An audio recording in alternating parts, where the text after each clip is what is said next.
time to gather round, get all the kids in the neighborhood. Yeah! We'll sit in circles and clap our hands and clap, clap, clap. We'll jump up and down and scream. Yeah! It's the serial killer story hour, and it's live with Pete Altieri. That's the bald guy from Murder Metal Mayhem. Come on, kids, scream out! Serial killer story hour, yeah! Serial killer story hour, yeah, yeah! How about one more time with some balls, kids? Yeah. Serial killer story hour, yeah! Horns high, high, high.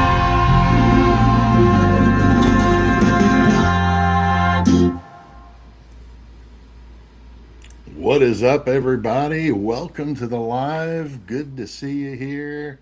Looks like we got a rip-roaring crowd already in the chat. That's always good to see, the usual suspects. And I tried to do a cool background for you. I've got a green screen. I finally dug it out of the studio. My son did, actually.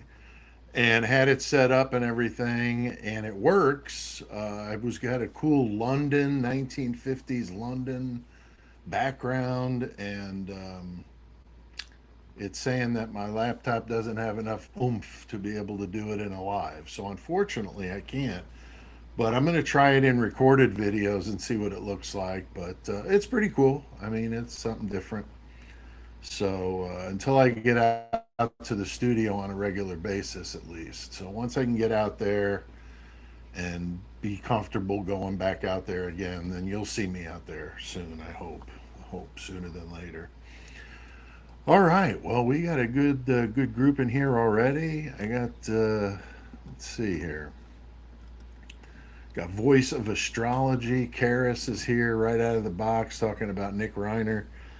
Yeah, he was in court looking kind of strange, smirking, and just really weird.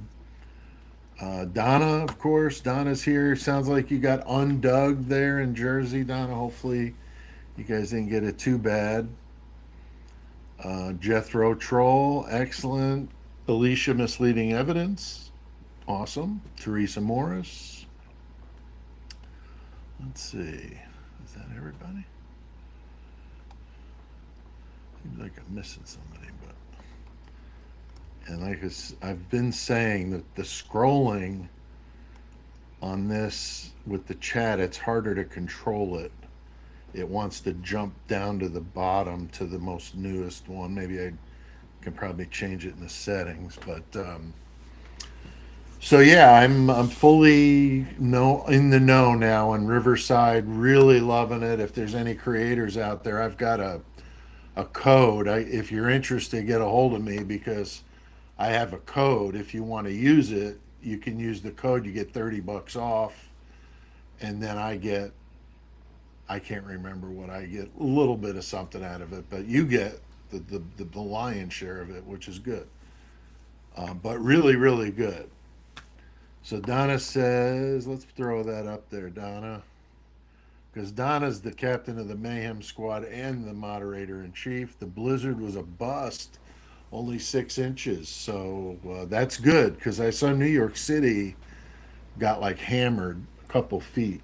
So yeah, that's not good. But glad you didn't get it too bad. That's good. That's good. So yeah, it's an interesting situation. But yeah, been doing working on a video today. I was chatting with Alicia, and we were saying, well, what about Bethany, and just a couple things that had come up, and I thought, that sounds like that would be a good video to do, and so she's like, yeah, go for it. So I did. If you haven't seen it, I just put it out a couple hours ago, maybe an hour and a half, 2 hours ago, something like that. So yeah, go check it out if you're interested in that. Just a new what if on Bethany with the exculpatory evidence. And I did, somebody in the comments said something about getting a hold of Richard Battanti, And I thought that was a good idea. That was the private investigator that interviewed Bethany with her lawyer there in Reno, and emailed him at the contact I found online, but I got a bounce right back, said something in my email flagged the server. So I don't know if it was the mention of Bethany Funk or not, but I'm leaning to say probably that's a very possible thing. So I see A.R. Hayes is here. Excellent. Good to see you. He says it's 85 degrees in Vegas. Wow. That sounds pretty good for a lot of people here that are in the middle of winter, right? Craziness, craziness. All right, very good. Well, we got a full plate tonight talking about John Haigh, the acid bath murderer. That is one of the most infamous names in true crime lore. You know, when you hear certain people's names, it's just like, man, that's an old school case, you know, the 1949, and it's a wild one. I mean, this guy was ballsy. He was like an H.H. Holmes in a way. You know, Holmes was the master con man. Didn't really do as much murdering as they claimed, but you know, he was a con man. And sometimes murder needed to happen because, you know, he needed to do his insurance scams and all this stuff he was pulling. But with this case, you know, with Haigh, you know, he was good at that too. He was good at schmoozing people and getting in with the rich, and he had this kind of sense of entitlement, which was kind of odd given his upbringing. So we'll talk about this guy. Definitely an interesting case, and you know, there's a metal band that's, you know, been around forever called Acid Bath.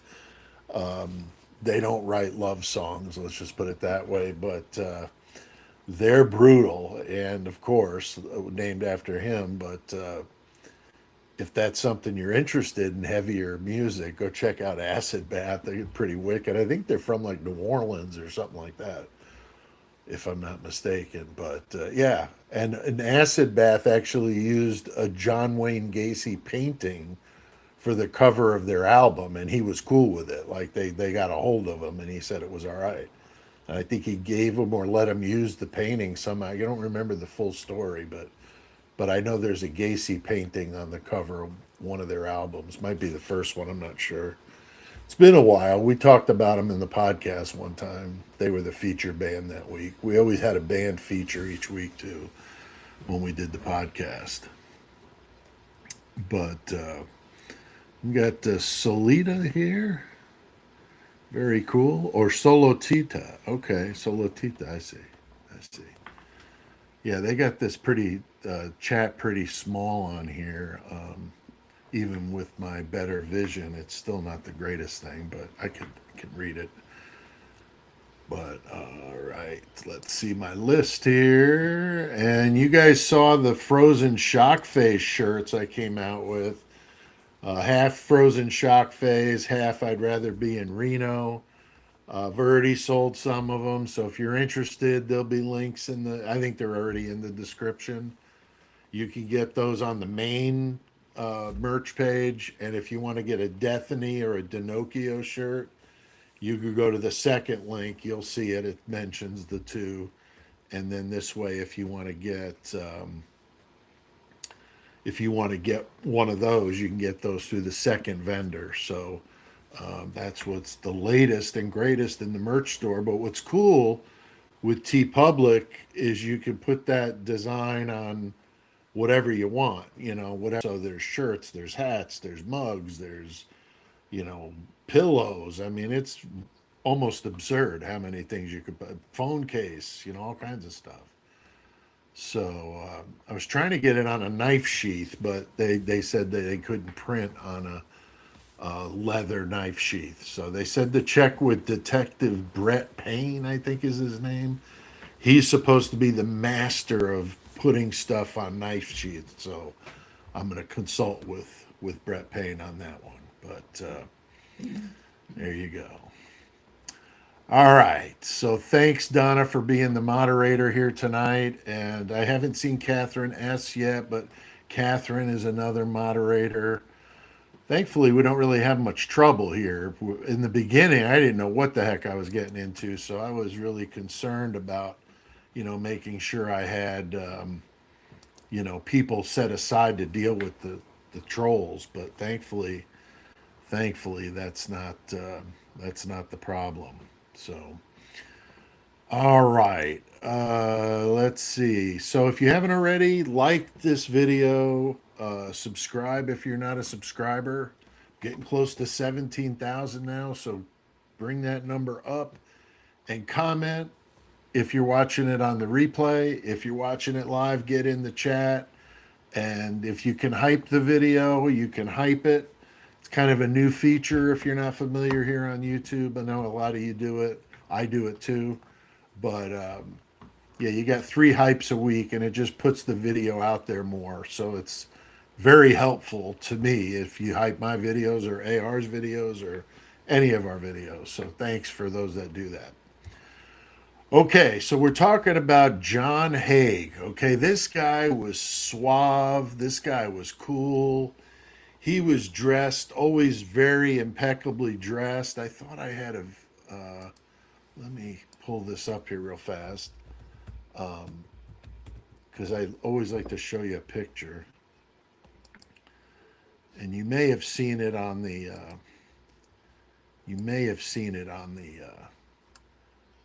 thumbnail, but some of you maybe didn't see that. So let me share this with you real fast.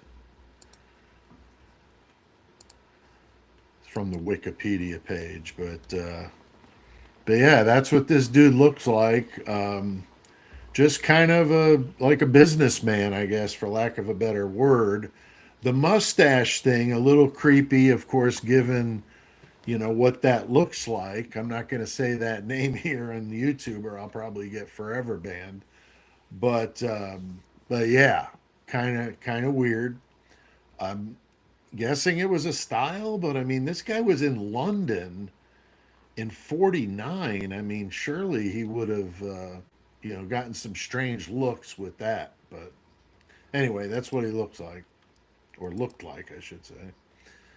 All right, so that's what he looked like, and we're going to talk about his childhood. He was born in 1909 in Stamford, Lincolnshire, raised in Outwood, which was West Yorkshire, and very, very deeply conservative family. They were Plymouth Brethren, very strict, almost like Amish, and they also believed that they were like superior to everybody else that wasn't Plymouth Brethren. So that's how he was raised, in this very, very strict household. So isolation, they're not going to let him mix with the other kids, strict moral codes, very strict in what they were, rules that he had to follow. And he had these, what he claimed later, we're going to get into this, but these recurring nightmares that he later described. So this is fishy, and we'll get to that when we get to the end of the story. But despite this rigid environment, he excelled in music. He was really good at piano. He sang in the choir at the Wakefield Cathedral. He was a scholarship student for his music abilities. But, he was forbidden from it by his family. So that's certainly a bummer. So I'm sure there was a lot of pent up frustration from not being able to do what he wanted to do. And then Bible reading was the only approved pastime in the house. So that's pretty tough, I guess. Stare at a candle, or maybe something on the wall, or read the Bible, kid. I mean, nothing wrong with reading the Bible, but man, that's all that you let somebody do. That's just not good. And this is that classic pressure cooker type upbringing, very strict, isolating, very shame based, like if you want, more food, they would make you feel shameful. Or if you did this bad thing, you're shameful, and it didn't create these murderers, but it shapes their worldview. They become very secretive. They lead these dual lives because they so desperately want to get out of this environment, but they feel torn to it. So it's like this duality thing that is really, really messes these people up. And I looked into some others that would fall into that kind of pressure cooker environment. Ed Gein would be a good one. Very domineering mother, intensely religious. Women were sinful. All that kind of world is corrupt. All that kind of stuff. Israel Keys, another one brought up an extreme fundamentalist Christian household, isolated from society, lived off the grid. Like Kaczynski style, and very cold. He would describe it later. Robert Berdella, actually, I was toying around with doing him next week, but we're going to do a different one. Also, a devout Catholic, the Kansas City Butcher. That guy was awful. Very strict, though. Off the terror. I'm stumbling on this. A very, very domineering father who enforced discipline very harshly. Okay. He internalized it and then was, acting out on it later. And there's others, Gacy, Ramirez, Bundy, all in these strict religious type environments. But this guy, Haig, I mean, this is really, really extreme. Okay. So as he enters his adolescence, he gets an apprenticeship to a motor engineering firm and then bounced around through insurance and advertising. Like I said, the guy was kind of a natural salesman type, so I could see he would do well, selling advertising or insurance. But he gets fired at 21 for suspected theft. And that was when it was his first like documented case of breaking the law. And then this escalates into forgery. He was unbelievable. I think they said he was like the best forger they had ever seen in England. It was like an insane amount of time that this guy was considered to be the best of the best. So he was really good at signing documents, forging documents, all these fraudulent financial schemes, selling fake stock. People would get these receipts that looked like they bought stock and they were totally bogus. Like he was bad. I can't imagine what a guy like that would have done with AI. Oh my God. He married Betty Hamer in 1934. The marriage collapsed though immediately because he was put in jail, fraud, and his family disowned him. Yeah, that's funny too. Speaking of jail, I had somebody in the comments today that said, if you're going to do true crime, you need to understand the difference between jail and prison. And said, if the sentence is up to a year, you go to jail. And if you're convicted of it, I'm like, dude, seriously, man. Like, I know all about this stuff. I don't know if I made a mistake in the video and flip flopped them, but I do that very rarely because I am very well aware of the difference. But I move on. But yeah, this guy's in and out of jail. She gets pissed off at him. So his family even disowned him. So he was, showing a pattern like they all do: fraud, forgery, identity theft, um, you know, but he wasn't getting violent yet. He was a con man who believed, like I said earlier, smarter than everybody else, right? Smarter than everybody else. He wasn't diagnosed as a narcissist, but they said he had narcissistic tendencies. He gets in prison multiple times in the 30s for fraud. Again, while he's incarcerated, he becomes obsessed with the term corpus delicti, the idea that without a body, you can't prove murder. And he misunderstood the law, but this becomes his like guiding philosophy. And so put that on the burner because we're going to get back to that, but it's kind of wacky. Okay. But corpus delicti. So he begins experimenting in dissolving mice in sulfuric acid, and he's testing it to see how long it takes. And then he convinces himself that this method of disposing of the bodies would make the murders risk free because there's no body, no crime. That's what he believed. So he went into this whole thing with that in mind as his guiding principle here. Okay. So, smartest guy in the room, not so much. So, this is where Haigh shifts from con man to killer. And he didn't kill out of compulsion. He killed because he believed he could get away with it. And it helped him in his financial schemes because he didn't stop with that stuff. This was in addition to.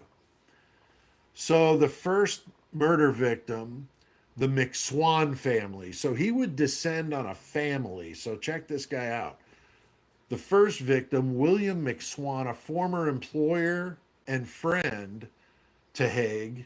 Haigh wanted his lucrative rent collection job. So he had all these rentals.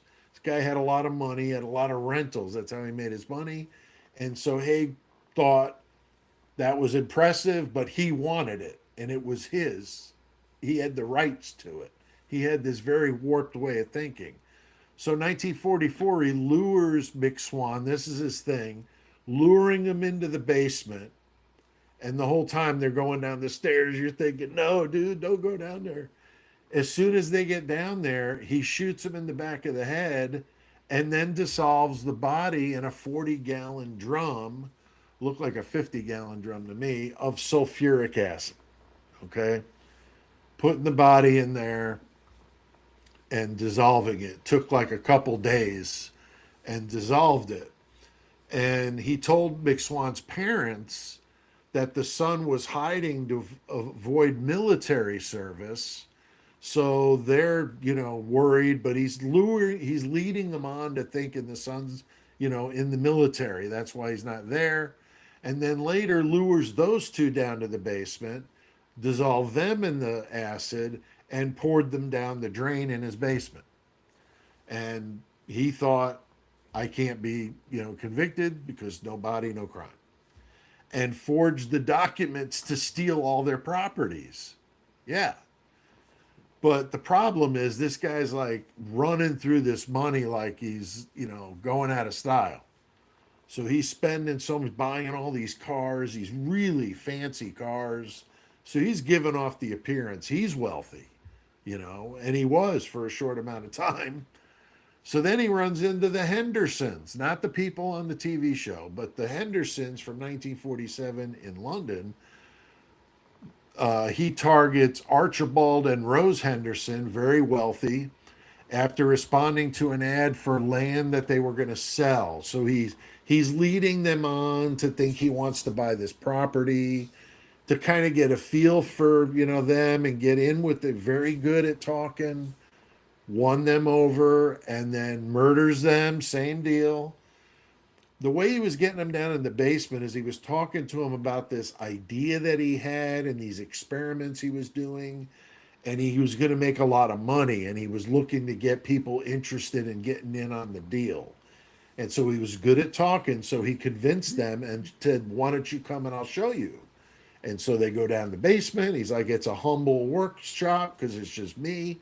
And here's where it all happens. And then boom, same deal with all of them. Same deal, back of the head. And does the same thing with them, also forging documents to access their assets. So this guy's just got this down pat. And he's cultivating this polished upper class persona. He's always in a suit, always wearing white gloves, wants to look respectable while committing these atrocities. It's crazy. So yeah, he's choosing people that are wealthy, that have some vulnerability, and he's definitely a predator with the gift of gab. So the final victim, he befriends a woman named Olive Duran Deacon, a very, very well-known socialite there in London. Very wealthy widow. and she was living at the Onslow Court Hotel, which sounds very fancy because it was.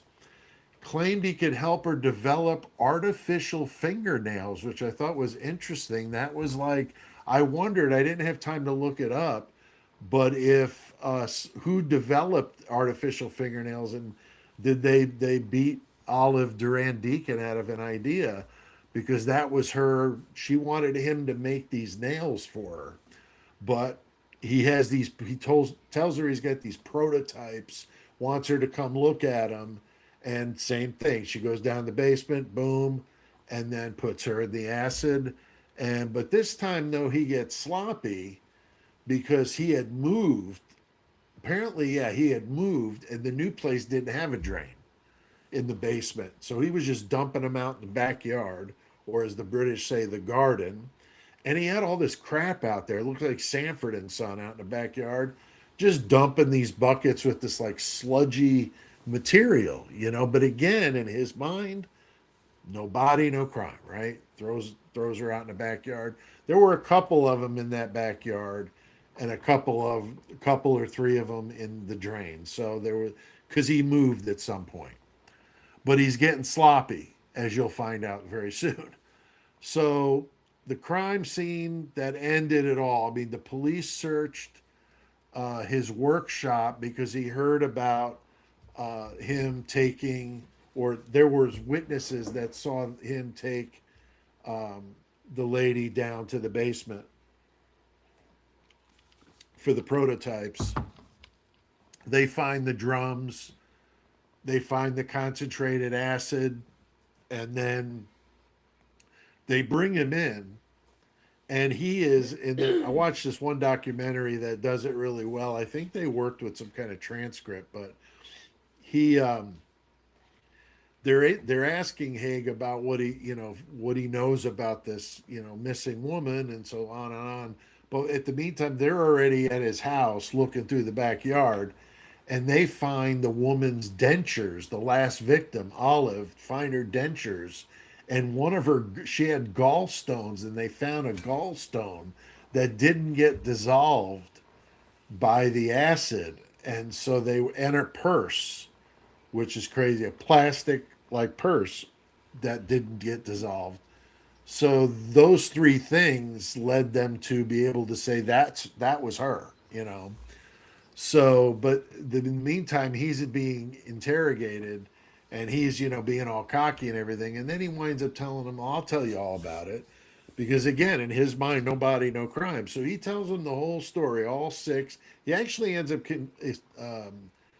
confessing to 9, but they only convicted him on 6.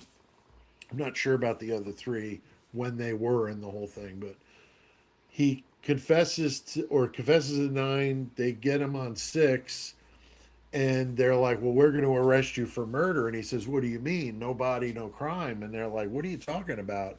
And he starts talking about the corpus delicti thing, and they're like, no, we could convict you for murder without a body. It's done, and it's harder to do, but it's done. So he like freaked out because his his whole plan was that, and he just completely dropped the ball and was wrong and was made to feel like a fool. I'm sure he didn't like that, being narcissistic like he was. So he thought he was a genius, figured out the impossible, or the most foolproof way to do murders, and was wrong. So he gets arrested in 1949. You got to love the old school speed of things. He's arrested in 49. He tries for the insanity plea. So he's claiming when he was a kid, he had these dreams with these crucifixes coming at him and blood raining down from the sky. I mean, it's all this crazy stuff. And he was forced to drink the blood. And then he told the cops that he was drinking the blood of his victims when they knew that he wasn't. There was no sign of anything like that. And so the insanity defense was just like, get the heck out of here, dude. And they deliberated for just a few minutes and came back, sentenced him to death, to be hanged, and he was hanged August 10th of 49. So I don't know when exactly what month he was arrested in, but even if it was January, that's awfully quick, right? 8 months, boom, he's hanged at Wandsworth Prison. So yeah, there's a TV film. I did look this up. It's available, I think, on Prime. There were a few different Pluto. There was a few different places called A is for Acid, and it dramatizes his crimes at the trial. So sometimes those are good and sometimes they're not. There's a lot of books on him. There's one by Jonathan Oates that is supposed to be the best one of the bunch. A lot of podcasts. I know we did Haig, and we did Haig, and the band of the week was Acid Bath. So that we usually like to try to tie it in when we could. Or if we're doing like a French serial killer, the band is from France, that kind of thing. And there's a wax figure of him in Madame Tussauds Chamber of Horrors. So that would be pretty cool. Take your picture with the acid bath murderer. So definitely a fixture in British true crime. I mean, like I said, from that era, the mid century, that's old school. Definitely a wicked one. You don't hear about people throwing bodies in acid and that sort of thing, but pretty gruesome. All right. Well, what did you guys think of that? Karis is saying he's one of those dumb criminals you talk about. Yeah, that's true. I didn't think about that. Probably not a good idea to, base your whole plan for a murder, perfect murder, on something that is completely wrong. He probably should have called that. What's that? Lawyers, the lawyer websites now. You can go askalawyer.com or whatever. He should have done that, right? Because then he might have $50 maybe he could have got his question. They would have said, "No way, dude," and he could have lived a full life. But no, he had to be cheap. Definitely an insane story. I agree, Jethro. It is insane.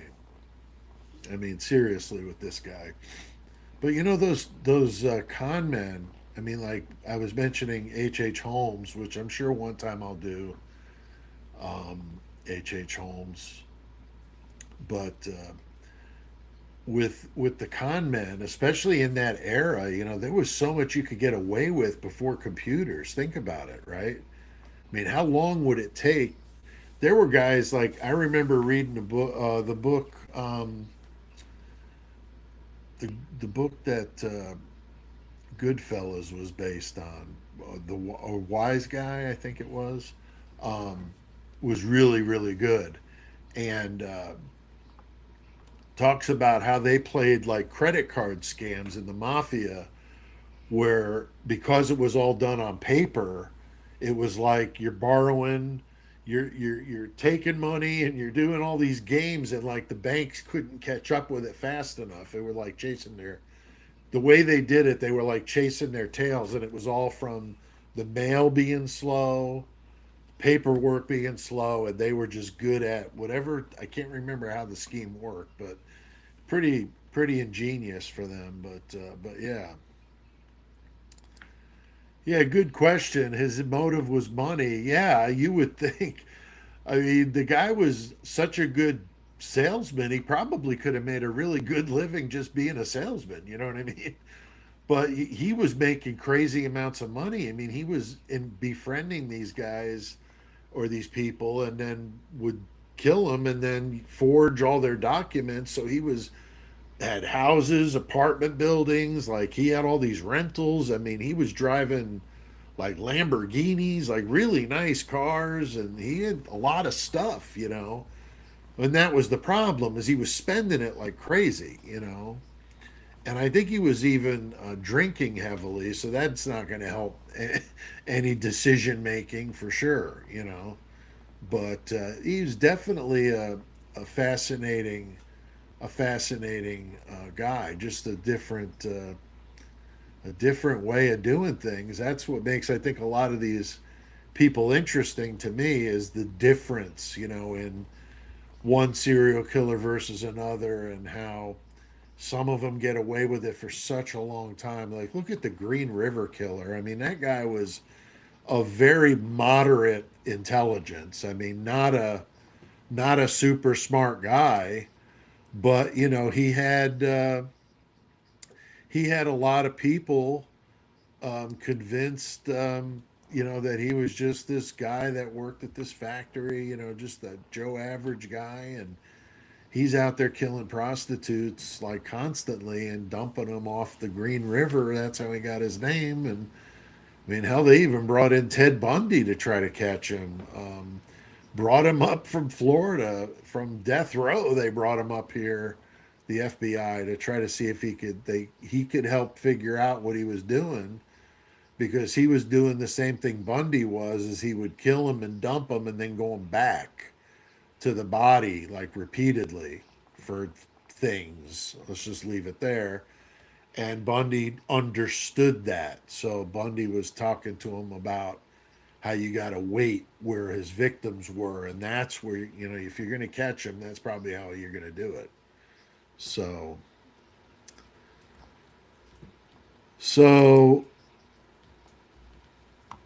Burrow Down Minutia says, completely twisted. How could he befriend them at first? Yeah, he was so good at being a con man that he just, learned how to talk to people, give them what they want. A lot of those wealthier people were used to people constantly hitting them up for money. So he probably did it in a sly way to get past that radar. You're used to that, I'm sure, when you got money like these people had. But he was able to get past it, which is impressive. That's why, like I said, he was such a good salesman, that he should have just stuck to that. Yeah, great point, Teresa. Gacy completely camouflaging himself by being the perfect citizen, owned a business, employed young guys for different reasons, but let's just say employed the youth of America, and was a big Democrat. He was like marching in parades. There's a picture of him with Rosalind Carter, Jimmy Carter's wife, the president at the time. That's kind of disturbing. So yeah, this guy was like the guy. He hosted all these block parties, fed everybody. Like, he was like very, very gregarious and very giving, and people loved him. So that's why it was such a shocker that he was doing that.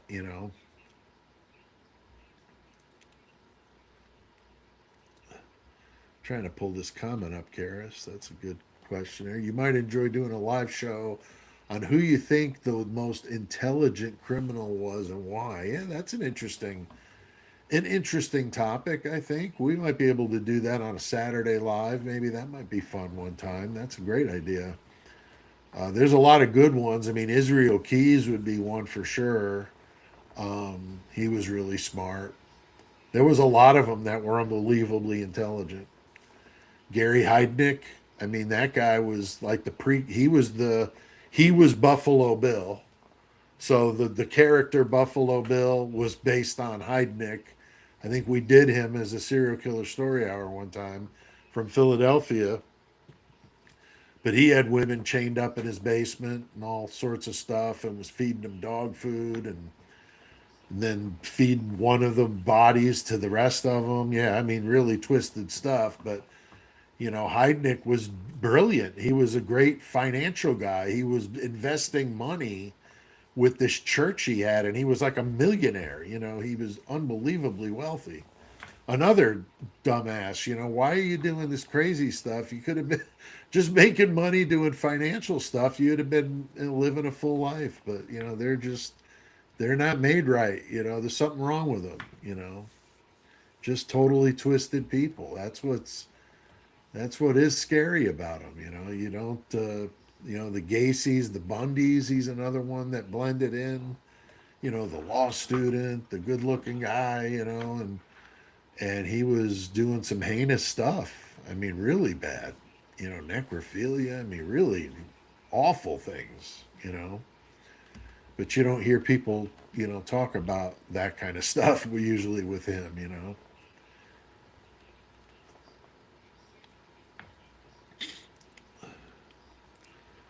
I'm looking here at the comments.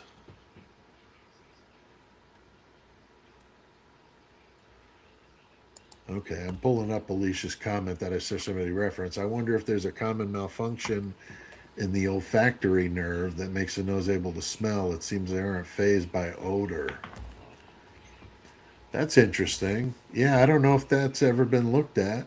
Um, I bet if I emailed Catherine Ramsland, she would know the answer to that. I'll have to message her. We're Facebook friends, and I can message her and ask her that. I haven't talked to her in a really long time. I've been wanting to see if she'd like to do an interview with me. I know she wouldn't want to talk about the Idaho 4 case, so that would be, I'm assuming, off limits. But when I've interviewed her before, she didn't have anything off limits. But as we all know, that case is pretty unique. And I interviewed her, geez, at least 2 or 3 years before the crime. So what's funny is when I was interviewing her, that's when Koberger was probably in her classes, was in that time frame, which is kind of weird just to think about it. And I did an interview with her about her book, Confessions of a Serial Killer, the one she wrote about BTK that they talked about with Koberger. And, was that, influential to him that, she was writing, and she had a phone. She talked to Rader on the phone all the time. He would call her on her birthday, which is definitely creepy. Uh, BTK calling you on your birthday. And she would, correspond with him a lot, even after the book was done. She just was fascinated by him. And they had a code that they came up together so nobody would know what they were writing back and forth. Apparently, he was really big into that. So she had to learn this code. It was kind of wild. She talks about it in the book. And then she did a book on spree killers, and I interviewed her when she wrote that. So I've interviewed her a couple times. Same with Dr. Harold Schechter. I've interviewed him a couple times too, when he wrote a book about the worst school, the worst act of violence on a school in the U.S. was 1929 in Bath, Michigan, when a school board member blew up the school with dynamite under the school to kill all the kids in the school because he was mad his taxes were going up. That's an off the hook one. That would be a good one to do here sometime. But Harold Schechter wrote a book about it called Maniac. Yeah. And I can't remember how many. The only good news of it was half the explosive didn't go off. He had the whole crawl space under the school wired up to go off at 9 o'clock when all the kids would be in class. So he would maximize the death. And half of the explosives didn't go off. So half the school crumbled, and the other half, the kids got out of there through the fire escapes. Yeah.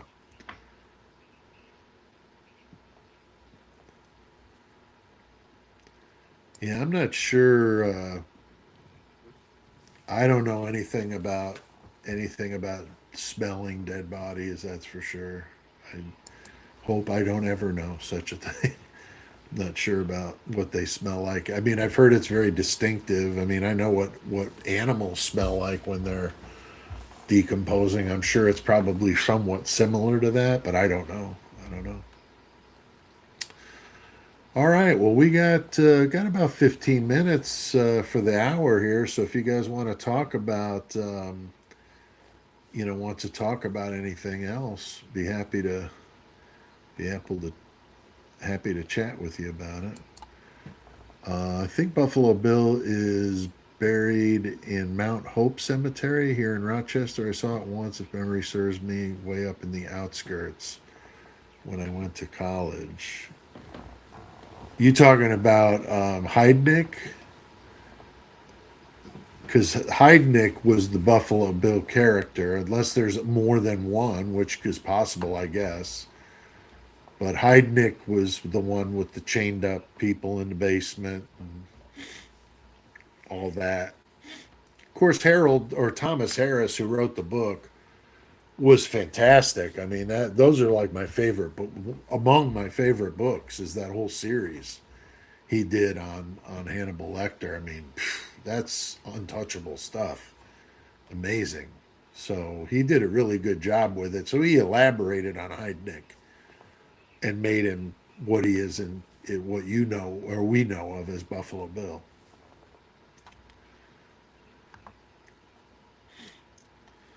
Yeah, definitely gross with the dead, rotting corpses and all that sort of stuff. That's why, like, you talk about the smell. That's a good segue into what would be an interesting discussion here for a few minutes. Is we've talked about this on the channel before, but what about the smell coming from the bodies on in the Idaho Fork?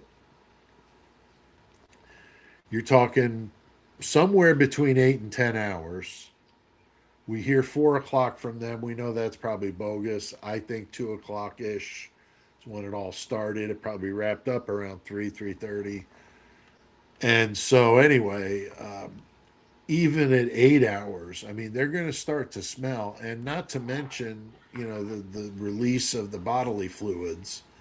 Not to get disgusting, but I mean, imagine that. And we didn't see any of that. Now that I think of it, did you see any bodily fluids at all in any of those pictures? I didn't. And if you think about it, that would have happened at the lower part of the bed. It sure wouldn't have happened up at the top where the boxes were redacting stuff. And I pointed out in my videos that bed sheet looks pretty damn clean in Maddie's room. Looks pretty damn clean. I mean, I saw a couple of, spatter marks on there, a couple, but nothing like you would expect with, that many wounds between the two of them, and arterial wounds. No way. No way. I know I've had people disagree with me on this in the comments, and that's fine. We don't have to agree on everything every time. But, just the smell of all that bodily fluid on both of those floors, I mean, that would have been horrendous. So I'd love to know how they were able to sit in there. And I've been mentioning these nurses, and it must be the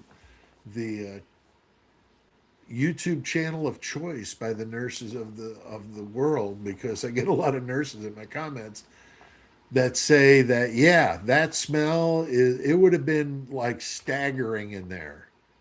There's no way they could have been in there without, they had the door open. We saw that.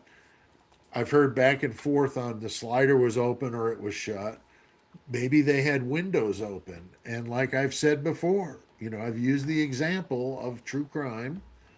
Richard Kuklinski, the Iceman, the mafia hitman. He was called the Iceman not because that ice ran through his veins, which it did, but because he used to put the bodies on ice and then dump them, and it would throw the police off on when they died, and it would mess with different things. He was really good at it. So I wondered if whoever did this opened up windows to make it cold in the house so that it would throw off the time of death.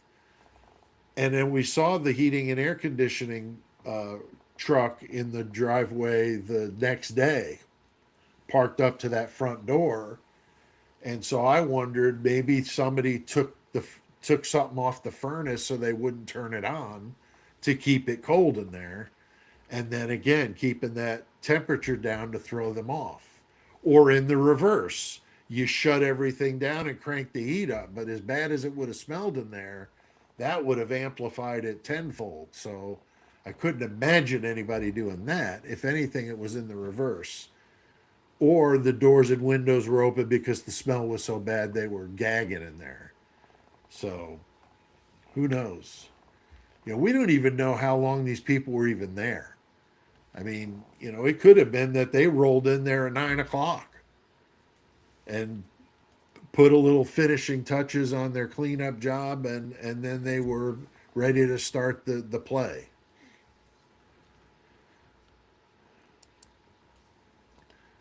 Burrow Down Minutia says, yeah, we heard the police gagging as they walked around the house. Yeah, they were. They were. But it wasn't as dramatic as I thought it would be, but and in Moscow, I mean, it's not like they deal with this every day, right? I mean, this was the first murder scene that Payne ever even was at, ever, so that, is interesting. I also read, I've been wondering whatever happened to Payne. I was really deep in some comments, and I got into, I think it was a Reddit post, and I know those are, maybe true, maybe not, but somebody seemed pretty in the know, said that Payne works at the university, but he's still a member of the Moscow PD because they have a satellite office out there, and that's where he works. So that's why he's not coming up on the university directory, which makes sense. That's what this one person said in a post. So whether it's true or not, I don't know. But I don't see him on the Moscow PD staff directory, though, I don't believe. So maybe they're just kind of hiding him over there.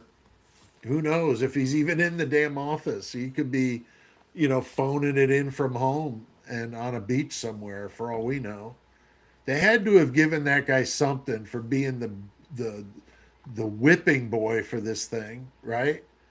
I mean, they probably told him, look, you're going to look like a complete idiot, and you're going to be picked on and memes and all kinds of. This crazy guy at Metal Murder Mayhem is going to do something crazy, and he's going to, be making fun of you. So we're going to give you a real cush job when this is all over with, Brett. You'll be all good. I don't know.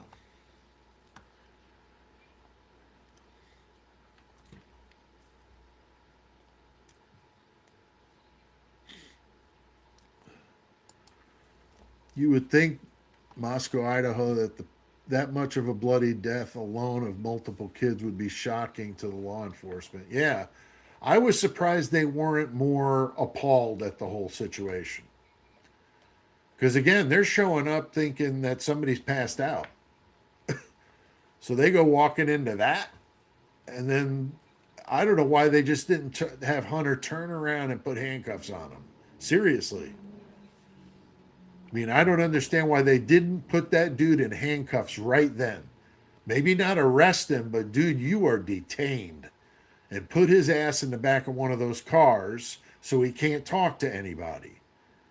And figure out what the hell's going on, because this fool is holding a knife when the cops showed up to a quadruple homicide there's where somebody used a knife.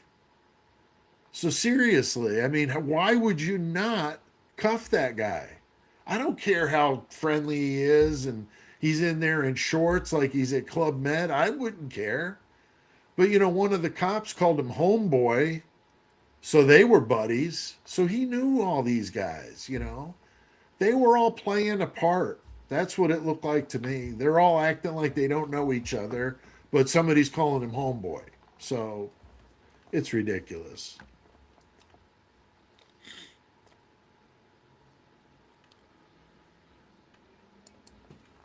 Yeah, it makes no sense. Makes absolutely no sense. But yeah, he should have been cuffed and questioned significantly.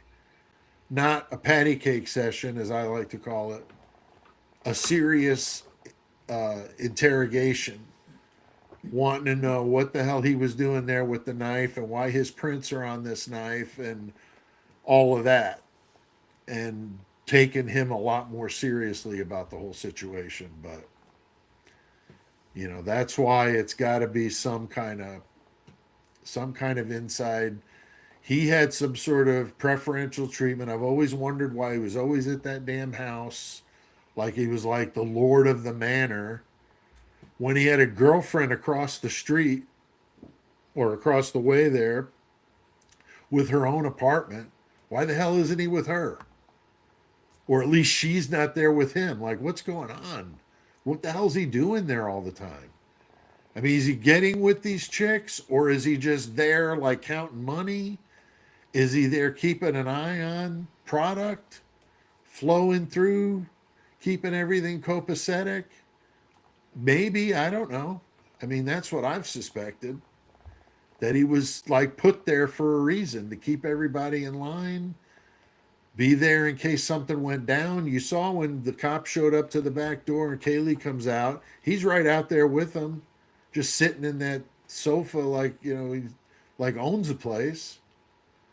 And he's just there to hear what she says to the cops. I guarantee it. Good question, Alicia. Was he the CI? I'm almost wondering if the whole damn house was full of CIs. And maybe that's what he was there to keep an eye on them, I saw somebody in the comments swearing that Dylan was one. Who knows? Who knows? It's very possible that there was more than one. That's why I did a video where I suspected maybe Ethan and or Xana were involved in that, because of Xana's mom, and maybe they got picked up on something. And somebody said that Bethany was supposedly a CI or some sort of narc because she got busted with the C word, white powder. But allegedly, I don't know. I'm just telling you what was in the comments.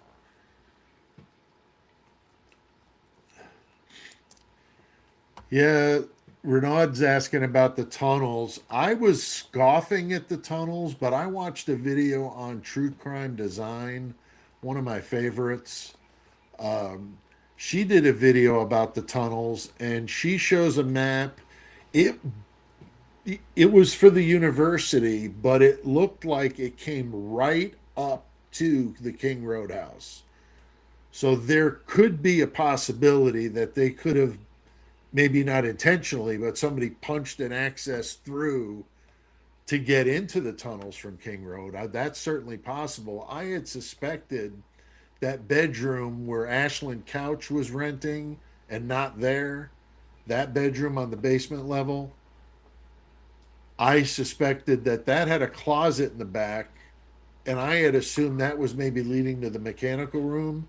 But when I looked at the blueprint, it showed the mechanical room and laundry area was part of the bathroom. So it was like a bathroom, laundry area, mechanical room where the furnace was. So if that was on that side, then maybe that could have been an access to a tunnel. I don't know. But they showed a video of the tunnels. And I mean, when I used to be a building inspector, I used to walk tunnels all the time. And I used to go through tunnels you had to crawl through, if you believe that, as big as I am. But I was a little smaller then, but still, I've crawled them, I've walked them, I've hunched, like crouched through them. Like there's so many different kinds of them, but these were walkable tunnels. Like they showed a video of a guy just walking through. It's got steam and condensate, so it sends steam from a central location, like the boiler house, sends steam to the buildings for heat, and then the condensation comes back to the boiler to be recycled into steam again. So that's the process. So you see the steam lines going in, condensate going back, and that's how the tunnels work. And that's what feeds all those buildings to get hot water and heat and everything else. So yeah, like I said, been there, done that. Been there, done that. All right, guys. Well, we got anybody else want to say anything or anything you want me to talk about? Definitely like, subscribe, comment if you're on the replay. Don't miss my next live. It's going to be Saturday. Open discussion, true crime. We'll cover some of the cases other than the Idaho 4, and I'm sure we'll get into some Idaho 4. But I do like to talk about other cases too, like the Nancy Guthrie case, which is a train wreck and a half. But we'll talk about it. And that'll be Saturday, the 28th at 4 p.m. Central for 90 minutes. I cap them off at 90 minutes. No 4 hour marathons for me, even though I could do it. I used to teach for 8 hours a day doing this on Zoom and stuff. So I could talk about asbestos for 8 hours if that's what you want me to talk about. I could do that. I'm sure I could probably, if I really wanted to, I could do an 8 hour on the Idaho 4, but that'd be nuts. I'd probably have to be committed after that. I'd probably have to be committed. All right, guys. Well, thank you very much for attending the Serial Killer Story Hour. You've got your assignment for tonight. You can learn about, oh, and who are we going to do next week, you ask? How about another old school one? Albert DeSalvo, the Boston Strangler, 1962 to 64. Definitely a wicked one. 13 victims, door to door killing. Pretty crazy stuff. Little controversy on whether it was really him or not. We'll talk about it. We'll do that next week. That'll be the Serial Killer Story Hour for next week. So that should be good. And thank you again. We'll see you next